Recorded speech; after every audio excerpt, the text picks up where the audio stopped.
నేను మళ్ళీ అడుగుతున్నా ఈ సభ ద్వారా, ఏ మాత్రం విశ్వసనీయత ఈ వైఎస్ఆర్ కాంగ్రెస్ పార్టీకి ఉంటే, అది ఒక రాజకీయ పార్టీగా ఉండాలనుకుంటే 36 పేర్లు పంపించండి. 36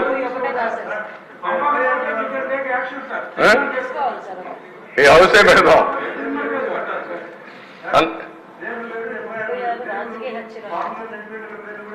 ఆ పేర్లు ఇస్తే దానిపైన మన పేర్లు అట్టగా ఎఫ్ఐఆర్ లో ఉంటుంది కదా, ఎఫ్ఐఆర్ కూడా ఏమంటాం వాళ్ళని, వాళ్ళు కూడా ఎఫ్ఐఆర్ కూడా ఏమంటాం. 36 మంది పేర్లు, అదే 36 రాజకీయ హత్యలు ఎఫ్ఐఆర్లు కూడా ఇమ్మని డిమాండ్ చేస్తున్నా.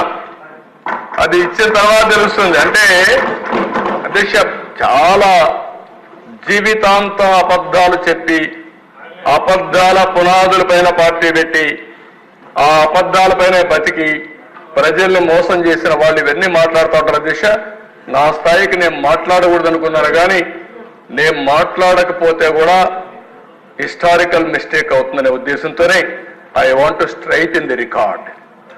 లేకపోతే నేను మాట్లాడేవాడు నా జీవితంలో ఎప్పుడు నేను ఇవన్నీ మాట్లాడలేదు.